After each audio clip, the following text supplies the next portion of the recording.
Welcome back to Coast Sports. I'm Michael Fiumefreddo, and this is the show for the fans, by the fans.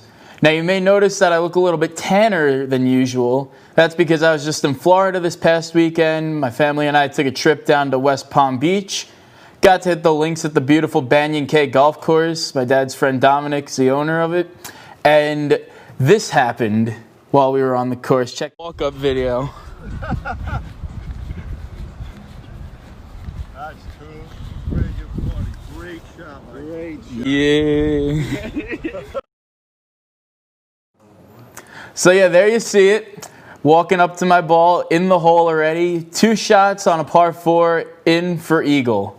Now, I'm not the best golfer. A lot of you that watch the show know that. You know I really stink at the game. But when things like that happen, you just got to get excited for me, you know.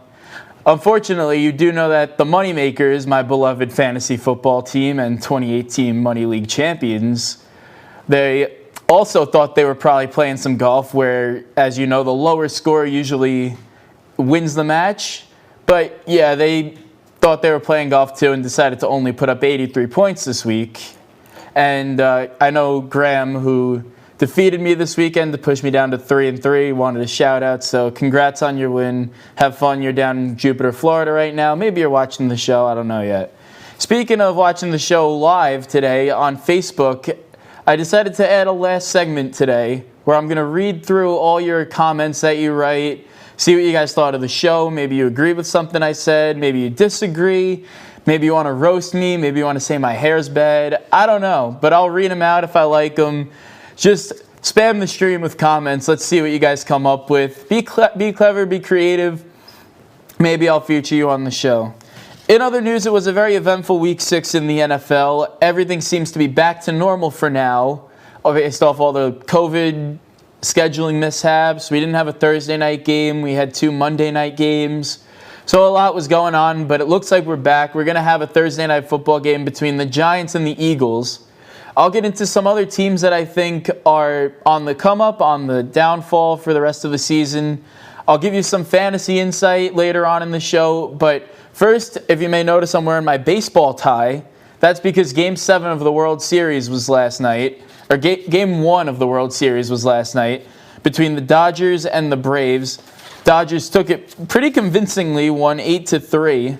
They are obviously the favorites, having the best team in baseball. But there's just a lot going on. Now, we talked last week, or a few weeks ago when I was in LA, I talked with my friends out there. They were talking about how the field was a little bit longer than the average ballpark down in Arlington, Texas. So that could really cause some trouble with the offense. I know the Dodgers like to hit it out of the park a lot. And it just wasn't a problem. There were 3 total home runs in 3 consecutive innings, nonetheless. You had Cody Bellinger for the Dodgers hit one deep in the 4th. Kiermaier hitting one in the 5th, and then Mookie Betts followed that up in the 6th. So 2 Dodgers home runs and 1 for the Rays. But it's showing right now that the long stadium isn't quite a problem. So hopefully we'll see a lot of offense the rest of the way this series. But yeah, here's some statistics that we pulled up, some hitting, some pitching. You see a lot of guys getting on base, getting some hits.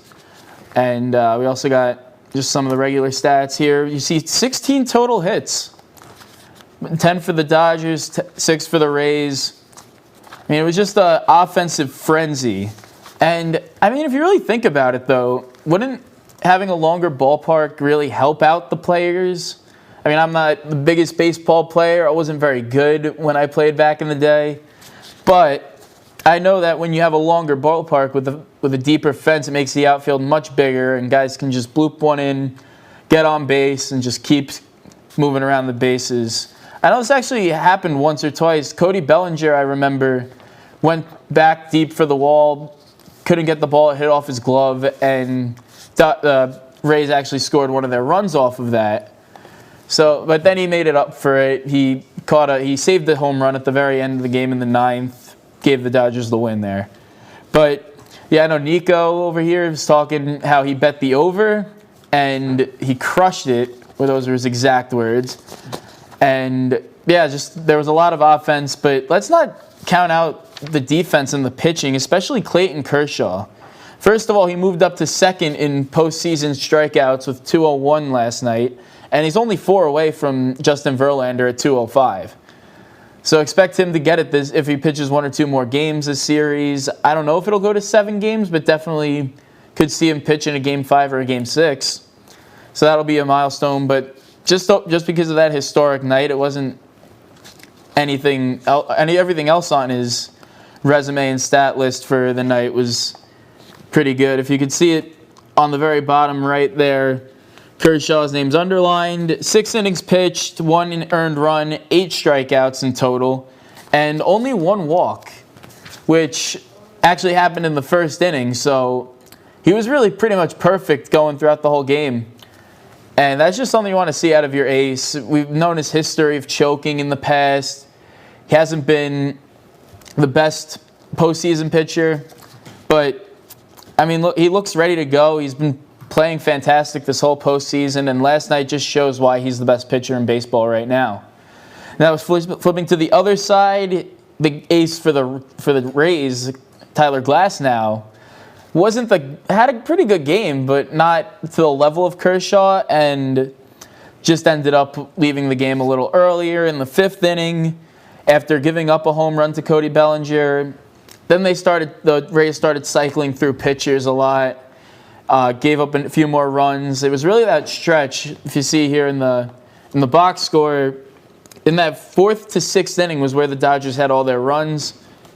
And that's when I think they went through about 3 pitchers in that time span. So definitely had something to do with the scenario of the game. The game script for the Dodgers was to obviously get Glasnow out of there early and then just feast off the opposing bullpen, who didn't really perform that well. Now, looking at it, the Dodgers run was really sparked when they took Glasnow out in the 5th inning after giving up that home run to Bellinger. And it just looked like while the Rays were going up, the Dodgers were going down. Or the Dodgers were going up, the Rays were going down. So definitely something to look out for, how the Dodgers handle the rest of the Rays bullpen throughout the series. And if you're worried about the Dodgers bullpen, if the rest of the starting pitching staff pitches like Clayton Kershaw did, now let's slow down here because that's not going to happen. But if they pitch to a great level, you can see guys only pitch 1 inning or less throughout the whole series. I mean, they had like 3 or 4 pitchers go. Let's actually check that out. Looking here, yeah, I see 1, 2, 3, 4, 5. Joe Kelly. None of them pitched over 1 inning. So looking at that, I mean, it just shows that the Dodgers can win with their starters, and then the bullpen can just come in fresh every inning, every other out or so, and cause some trouble. And then Joe Kelly, obviously the closer, comes in, finishes them off for a nice save. Looking forward to the rest of the series, though. I'm going to expect a lot of offense. Like I said, those guys can hit on both sides of both teams. The Dodgers, though, they do look like the better team in terms of total offense, and mainly their depth. I wanted to point out is 7 batters had a hit for the Dodgers, at least 1 hit, and then 3 had 2 hits. So, and looking at that, I mean, you got guys throughout the lineup of 9 guys that can hit the ball. So, or at least had a good game this week. So. And Cody Bellinger, Max Muncy kept getting on base, I remember. Corey Seager's always a threat. Mookie Betts, I'll talk a little bit about him in a second. But on the flip side, the Rays only had 5 batters get a hit, and only 1 guy had more than 2, and that was Kiermaier, who hit the home run. Going back to Mookie Betts, though, Joe Buck, for some reason, mentioned this every other minute through the first 3 or 4 innings, is that Taco Bell apparently is giving out free tacos if somebody stole a base, and of course, you know, Mookie Betts is going to steal a base in any given game, let alone the World Series. So the Dodgers actually had 3 stolen bases as a team. I believe Mookie had 2 of those. And we're going to get some free tacos next week on Wednesday, October 28th. Maybe I'll bring the tacos on the show. I think that'll be pretty fun to have. But looking forward, Dodgers Game 2 is tonight. Dodgers-Rays Game 2. The big concern for me about the Dodgers is how rested they are. They're coming off that Game 7 and only a few days of rest. So looking forward to see who's pitching tonight. I don't know if that was announced yet, but I remember when they were talking in the pregame show, they didn't know who was going to pitch for the Dodgers. So that's a story to look out for tonight as Game 2 kicks off. Switching over now, we'll talk a little bit about some football. And I remember I mentioned having some power rankings that I was working on going back a few weeks. Here we have the list, and I broke it up into tiers just for you guys. You want to take a quick look at that. I still have the Seahawks at number 1. They're undefeated. We're on a bye last week. Kansas City, I have it too, even though they lost, but they just beat the Bills. Actually, I moved the Bills down. We'll talk about that. But a team I wanted to start off, we're gonna do a little stock watch here, and we'll start off with some teams that I thought we should be stocked up and stocked down. And kicking things off, we got the Chicago Bears in the leadoff spot. So I remember talking about the Bears a few weeks ago when I did my 1 month in segment, and I said they're 3-1, but they're not really the best team. And while that's kind of entirely true, they haven't really played the best of teams yet, I still think they're legit. You can't count out a 5-1 team from making the playoffs in a 7-game field. And I want to get the statistic on that. I'll have it for Saturday, but obviously this is a new thing. We have 7 teams making the playoffs in each conference instead of 6, but I'm pretty sure 5-1 teams make the playoffs a majority of the time. So even adding that extra playoff spot, I think we could see Chicago in that number 1 spot. They're currently leading the NFC North, and their defense with Khalil Mack looks like it did a few years back when they first signed him and they made the playoffs. The argument is they really haven't played anyone of note. Going back, we got the Lions, the Giants, and the Panthers, but they did beat the Buccaneers. And that's a big one because obviously Tom Brady's over there. The team's playing phenomenal. They just beat Green Bay, who's their division rival. That's what shot Chicago up into that number 1 seed. But looks like there's a tough road ahead looking at the rest of their schedule. They're playing the Rams, the Saints, and then the Titans. So a lot of those teams right now, I mean, Titans are 5-0. The Rams I still have as one of my title favorites. And then the Saints I have on the come up as well if Michael Thomas gets back into form. He should be ready to go this week. I'm hoping that's true for fantasy purposes, but you never know with him. He was supposed to play 2 weeks ago and then apparently got into a fight with a teammate at practice and they benched him. So we'll just have to wait and see what's going on with the Saints. I was going to put them in this list, but I just don't know with them. They look good, but then they haven't been winning by a lot. So we'll take a break on the Saints for now and move on to our next team, which is the Philadelphia Eagles. Now, if you look at all these tiers, I got elite, contender, fringe, contender, competitive, and then you got below average. And if you look here, you got the entire NFC East between that below average and the number 1 pick. So yeah, the Eagles aren't even that high. They're not even the number 1 team in their division right now in terms of my power rankings. I still have the Cowboys just because they got 2 wins, but they should plummet in a matter of weeks. But let's talk about the Eagles because a lot of people are calling for Carson Wentz's head right now. They want him to be traded. They could probably get a very good draft pick out of him. But he's not really the problem. He's been playing pretty well. I mean, it's not really his fault that his entire team is hurt, and the name of his number 1 receiver right now is Fulgham. So, I mean, once Alshon Jeffrey gets back on the field, Miles Sanders, his running back, is now dealing with some injuries. He should be back in a few weeks if they don't put him on IR for too long. But looking at their schedule, it's been pretty impossible. Here, I have it. Let's pull it up really quick. You see, obviously that loss to Washington and that tie to Cincinnati, those are really inexcusable. But LA, San Francisco, they beat Pittsburgh and Baltimore. Those are 2 of the best teams in the league right now. And those are the guys that people in Philly are saying they should get Carson Wentz rid of. I mean, the Ravens' defense is probably number 1 in the league right now, and the Steelers is probably number 2. So I don't really blame that on Carson Wentz. Let me pull that up again because I have the upcoming schedule. If you didn't notice it before, the remaining schedule right now, at least in the next 4 weeks, you got the Giants, the Cowboys. The Giants game is Thursday night. Then they play the Giants again after a bye week, and then Cleveland, who's up and down depending on weeks. They'll play Seattle after that. It's not shown in the picture.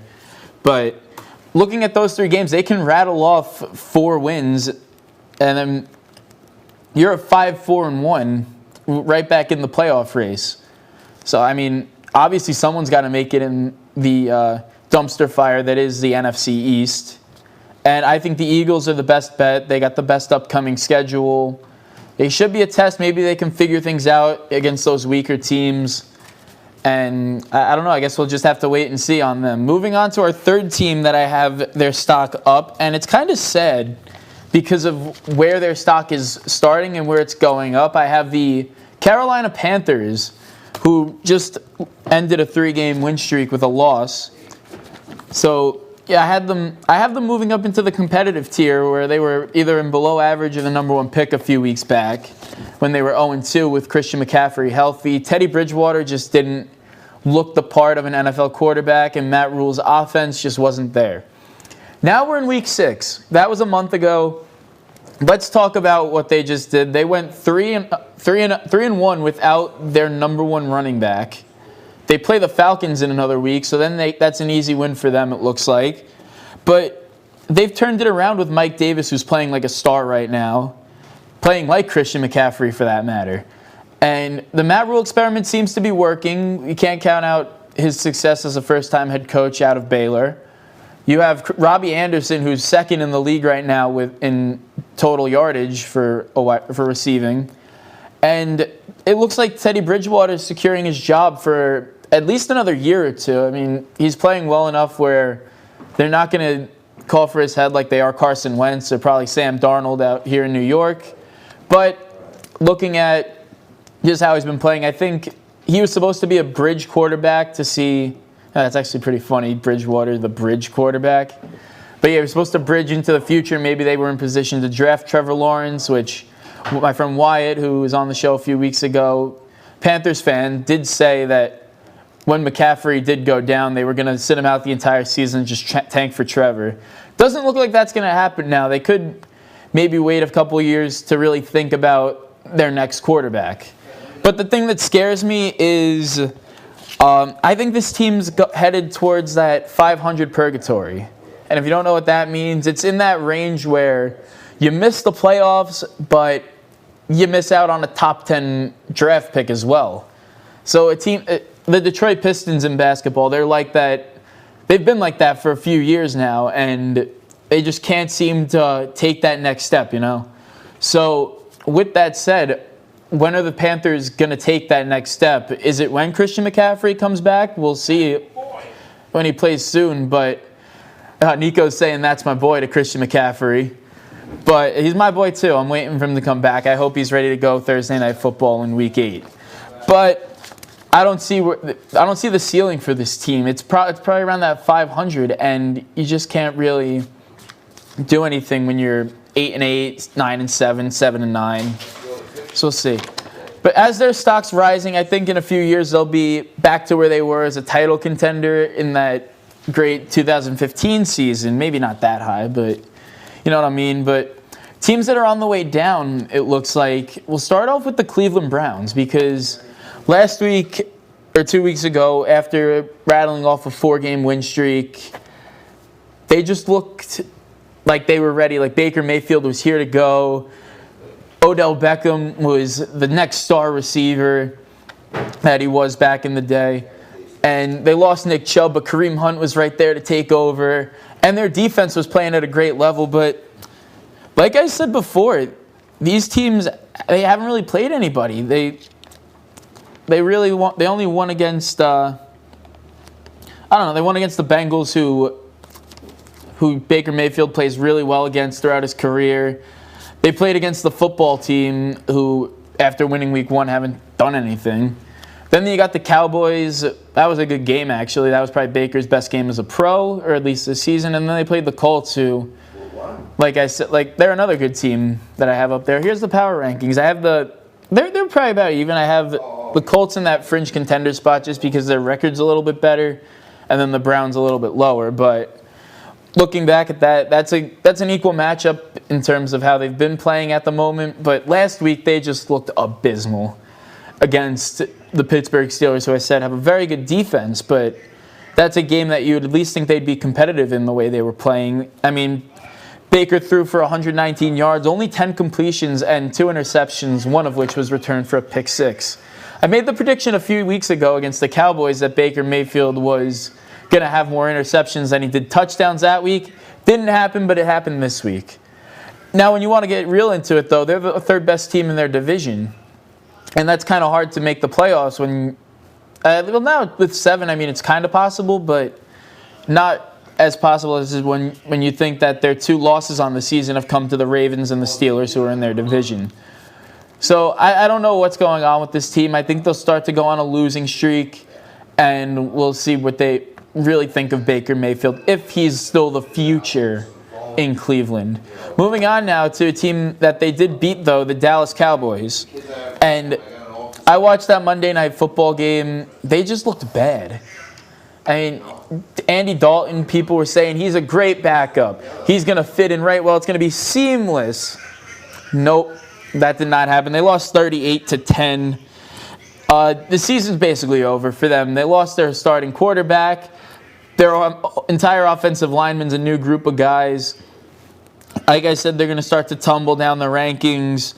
Dalton has no chemistry with this offense. I mean, Gallup dropped a few passes. There were a bunch of overthrows. CeeDee Lamb had the same problem. Amari Cooper looked pretty good, but he's Amari Cooper. When he came in with Dak Prescott, he was a star immediately. So I don't think he's the problem. But Dalton also threw for 2 interceptions, 20 incompletions. Yeah, it's just not a good thing there in Dallas right now. The defense is god-awful. And we're seeing teams, I think, can start to run up on them. Like, they're playing Washington this week. I think they're a team that's struggling on offense, can figure something out. Same with the Eagles in 2 weeks. So it'll be interesting to follow their story. The only hope for them really is that the division's so bad that they can make the playoffs with 6 wins and be like a 4 seed in the playoffs. So moving on from one Eastern division to the other, though. Last team I'm going to talk about, and this one might be a shock to you. No, it's not the New York Jets, but it's the Buffalo Bills. And they're still a good team. So going back to the power rankings, I'll bring this up the last time, but I had them in that elite tier for the first few weeks of the season. I had them as high as number 3, I even think, over Tampa Bay and Baltimore at one point. But they just lost 2 games. So I moved them down a tier to the contenders. So while they're not completely fallen out of the playoff picture, they haven't really fallen out of that contention bubble that everyone talks about, they're not at that elite level anymore.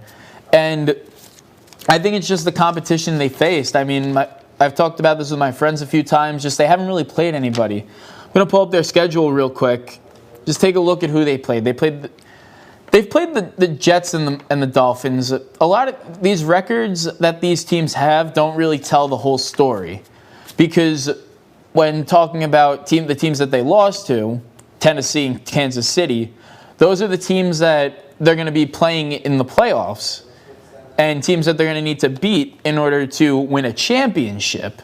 So obviously they haven't shown that they can hang with the best. And even when they play the worst, it's not the best story. Here, let's look at the scores again. If you don't see, win 10 points, win 3 points, win 3 points again, win 7 points. So they've only had one game that they won that wasn't decided by more than a touchdown. And that was against the New York Jets. I mean, I think Alabama or Clemson could probably do that. So I calculated it. It comes out to a plus 23-point differential in games that they've won. And 2 of those games decided by a field goal, which could have went either way. I think their kicker's name's Bass now. If he shanks one wide right, I mean, the Bills are known for that. So anything could really happen. You do the old shanky dank dance. We do that when the opposing kicker on our fantasy team misses, do a little shanky dank dance, Let's get into it, but yeah, they're still a good team, but just not in that elite tier where I had them in the first month of the season. Now moving on, I'm a big fantasy football guy. That's kind of my domain, really. I've played it for a few years now. Starting to get pretty good. I won the championship 2 years ago, came in third last year on an abysmal record. Don't know how that happened. But I came up with this game. I want to bring out the forklift for this because we got high or low coming up. And in this segment, I looked at the projections on NFL.com just because I think they're much more reliable than like ESPN or Yahoo. IBM Watson, what are you doing? These projections are terrible. So I'm going to stick with the NFL.com, the OGs. That's where I started my fantasy football career. And I looked at 3 guys that I think are going to score higher than they're projected and lower than what they're projected. So first guy I have on the list, and this is really the star of the show right now, is DeAndre Hopkins. We're going to start with the obvious right now and work our way down. He's playing Seattle, and they have the worst, and actually like the worst defense against wide receivers in fantasy football right now. So he's a guy that he's Kyler Murray's number 1 target. He gets a lot of yards and he gets a lot of receptions. Right now he's leading the league in both of those categories.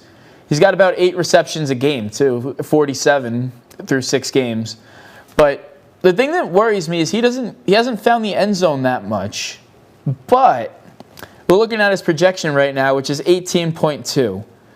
I think if he gets in the end zone, it'll be easy 20-plus points. And why do I say that? Let's look at what he's done so far this season in terms of fantasy points. Now you see 2 touchdowns, or a touchdown week 1, touchdown week 5 against the Jets, of course. But let's look at the rest of the numbers. This is PPR, obviously. Week 1, he put up 29, no touchdown. Week 3, he put up almost 24, no touchdown. So he's done that. Yeah, he's done it twice where he's put up 20 points without even scoring an additional 6 or 7 points. So, yeah, I mean, if he gets in the end zone, which I think this game will be a shootout, I think there's going to be a lot of throwing. Kyler Murray versus Russell Wilson, very similar quarterbacks. I think this is going to be a great game to watch, nonetheless. But I also think this is a game where DeAndre Hopkins just has a field day against this team. Moving on to one of my moneymaker guys, Antonio Gibson. Right now he's in that top 25 in terms of running back, really an RB2. I have to play him at my RB2 spot because I got no one else. They're all hurt. But he's projected 9.3 points according to NFL.com. The touchdown and receiving potential is always there for him. He's got, I believe, 3 on the year, and he seems to be getting about 3 to 5 receptions a game, so that's an additional 5 points, plus whatever yards that is. I think this is going to be a game. First of all, the Cowboys' defense is awful. I already talked about them. But I think this is going to be a game that if Kyle Allen and that offense could start to really just move down the field, they're going to have a lot of red zone opportunities. That's where, and no pun intended, that's where Antonio Gibson makes his money. In the red zone. His touchdowns have come from like 2-3 yards out each week. And I think this is another game that could get ugly pretty quickly. And Washington, if they keep scoring, the Dallas offense can't really keep up, then we're going to see a lot of garbage time and a lot of runs for Antonio Gibson. So he's definitely a guy I want to start. Rookie running back. Now, a 2nd or 3rd year guy. I think he's 3rd because he did start a game for me back in 2018. And that's Justin Jackson, the running back for the LA Chargers. He's going to be my start of the week. Now, this is interesting because he is projected 13 points, and you probably haven't heard of Justin Jackson until last week. Maybe even right now when I said his name. You might have thought he was a guy on the Dallas Mavericks. There is a guy on the Dallas Mavericks named Justin Jackson. Played for North Carolina, I believe, back in the day. But this is football we're talking here. Justin Jackson is projected 13 points this upcoming week. They're playing the Jacksonville Jaguars. They are currently the 29th out of 32 worst defense against running backs in terms of points. I think this is a guy that's going to get 5 to 6 targets a game, really playing that Eckler role. And he also had 15 rushes last week, out touching the rookie Joshua Kelly that everyone thought was going to be the guy. So, yeah, he had 15. Josh Kelly had 11. So the reception potential is there. The volume looks to be there. I think this is definitely a game that can see a lot of rushing attempts or especially breakout runs considering Jacksonville's defense is so bad. And if you're out here looking for a running back, I know he's taken in my league, but according to NFL.com, he's only taken in 13.5% of all leagues as of yesterday. So he's a guy that's probably on your waiver wire right now. Should definitely be someone that you think to pick up this week. Shifting gears now, we'll talk about some of the guys I think are going to be low this week, under what they're projected. And I'm going to start off on another superstar, maybe a first-round draft pick in most leagues, and that's Clyde Edwards-Helaire, who's projected probably lower than you'd expect at just under 15, 14.5. Yeah, he's had 10 points every week, so that's definitely scary when you think I'm telling you that he's going to get under 15, but he's scored 10 points every week. But here, the elephant in the room right now is that they just signed Le'Veon Bell, the Kansas City Chiefs, that is did. And I think that's going to take a lot of volume away from Clyde Edwards-Helaire. I mean, Le'Veon Bell's 2 years ago, he was one of the best running backs in football, and then Adam Gase kind of ruined his career not playing him, thinking that Frank Gore was better. So I don't know how much can change in 2 years. Obviously, a lot has changed in my life. I've moved out to California for college. I grew a beard that my dad, who's watching the show right now, is probably going to tell me to shave in the comments now that I mention it. But yeah, he's probably still the same player. I mean, I really don't think he's still very young, around that 26, 27, I believe, age range. That's still prime time for a running back, especially a good one like him. He's definitely a threat out of the backfield for pass catching, which Clyde Edwards-Helaire isn't really that much. He's more of like a bowling ball kind of guy. But when you talk about bowling ball status, this is very interesting because NFL.com on my phone, for some reason, and not on my computer, shows me these stats, which is red zone targets, touches, and how many times they get the ball on goal to go. I'm going to let you guys look at that real quick and just tell me the trend.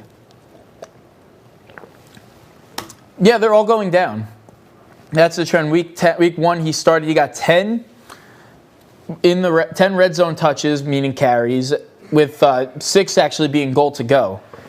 And every other week it's gone down. He's hovered around that 1, 2, 3 range, even missing out on those goal line carries. They've gone to Tyreek Hill, they've gone to Mecole Hardman, anybody but Clyde Edwards-Helaire, who's really that downhill running back. And you know what this doesn't show, this little graphic I have? It doesn't show that none of those touches, there's 22 in total, have been a score. Imagine that, right? I mean, you give someone the ball 22 times within 20 yards of the end zone, you'd expect them to score once. The one score he has on the year came from 27 yards, people. I wasn't very high on him after that week 1 performance where he did have 20 points, but I mean, looking at the rest of those stats, the stories that it doesn't tell are those. He had 30 touches last week. That's a lot of volume. Le'Veon Bell wasn't playing, so I'd expect that to dip below 20 this week. I wouldn't be surprised. That's still a 2/3 split in his favor, but yeah, he's definitely not going to get that volume again, and I don't think he'll score 15 points. Moving on, these next 2 guys I have are pretty quick. Adrian Peterson, he's projected 11 points. Let's be realistic here. He's still Adrian Peterson, hasn't really done that all season. I think he's gotten over 10 twice maybe. Hovers around that 9-point area, but he's way too touchdown dependent. I look at a guy that I want in my lineup every week. He's going to get volume. Maybe a score will help, but I also want him to get receptions. Adrian Peterson is not a factor in the passing game. He's he's very he's, like I said, he's way too touchdown dependent. Even when he does score like he did last week, he can only get like 8 or 9 points. So I think that projection is way too high right there. And DeAndre Swift seems to be taking over that backfield. So I think if you have Adrian Peterson, you hold on to him for a few more weeks, and then it might be time to start considering cutting him. And the last guy, this is my sit of the week. I'm going to move into the tight end department here with Tyler Higbee. He's a guy I was very high on, the LA Rams tight end who had a historic end to last season where he was getting 20 fantasy points every week. It seemed like he was a walking touchdown, like Tyler Hero's a walking bucket. But I think it's time to start lowering your expectations for him. He's going to be my sit of the week just because he's only scored 10 points once this week, and that was in week 2 when he had 3 touchdowns. So, I mean, you could make the argument that, yeah, they could give him the ball and he'll have 3 touchdowns a game, but just doesn't seem that way. Sean McVay hasn't really given him the ball. All 3 of his touchdowns obviously came in that 1 week, and he's really only getting 3 to 4 targets a game. So if you're one of the Tyler Higbee owners, I'm sure you can find a guy on the waiver wire. Even Gerald Everett, his quote-unquote backup, is getting a lot more touches than him. He's getting that red zone volume. I'd honestly pick him up if you have Higbee on your roster. I think it's time to maybe start considering sitting him each week. Maybe find a guy on the waiver wire like my guy Robert Tonyan, other guys on the team. But yeah, Tyler Higbee is going to be a sit for me. And good luck with the rest of your fantasy lineups this week. Hopefully, I'm going to need that luck too with all my guys still hurt. But Tyler Lockett's coming off a bye. I got the Godwin-Lockett combo coming back. Justin Herbert, I told you I loved him as a starting quarterback in fantasy. I think he's going to do great this week against Jacksonville. But anyway, it looks like that's going to do it for me this week. Obviously, we got the Dodgers-Braves game 2. I think, give me the Dodgers. I think they'll build off their momentum from last night. They seem to be just having fun out there. Cody B celebrating with little foot taps instead of dislocating his shoulder again. And then Thursday Night Football tomorrow, I'm going to take the Eagles, like I said. I just think the Giants are coming off a win, but I just think the Eagles are a much better team. And yeah, I think they need to start figuring stuff out. I think they will this week.